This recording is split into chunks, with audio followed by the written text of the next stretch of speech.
Je pense que compte tenu du contexte dans lequel nous sommes aujourd'hui, dans notre pays, en Europe et au-delà, mais chaque fois qu'on peut donner le signe d'un dialogue, il faut le faire. Quel va être le contenu un peu de cette discussion? Où ça va aller? Dans le fait qu'on cherche des vérités tous les jours, alors qu'elles sont peut-être aussi à chercher dans notre histoire, dans notre passé. C'est d'ailleurs un grand problème du moment, où on veut couper chacun et chacune de ses racines, de son histoire, de son ancrage dans l'histoire des hommes. Et moi je crois qu'un événement qui date de plus de 3500 ans, la sortie d'Égypte, a quand même encore aujourd'hui des choses à nous apprendre, des choses à nous donner.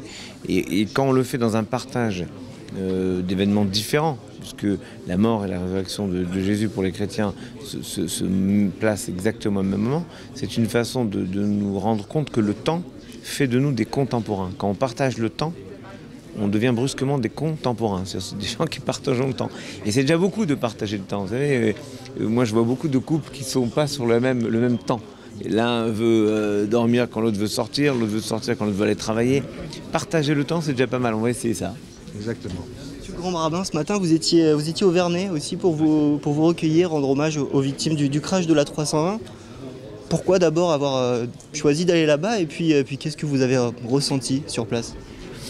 C'est un lieu qui est assez incroyable avec cette montagne qui était enneigée devant moi, devant le monument. J'étais seul avec, je crois, 2 personnes, mais j'étais aumônier de l'armée de l'air pendant de longues années et j'ai malheureusement accompagné les familles du vol TWA800, du Concorde, du vol Rio-Paris, et je sais ce que c'est comme somme de souffrance.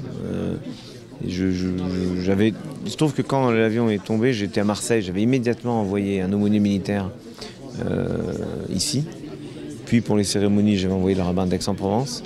Moi je voulais être là, je voulais à ma façon partager, même de loin, ce que ces familles ont pu vivre. Et il y a un psaume qui dit ça. Avec lui, je suis dans la souffrance. Voilà ce que je voulais.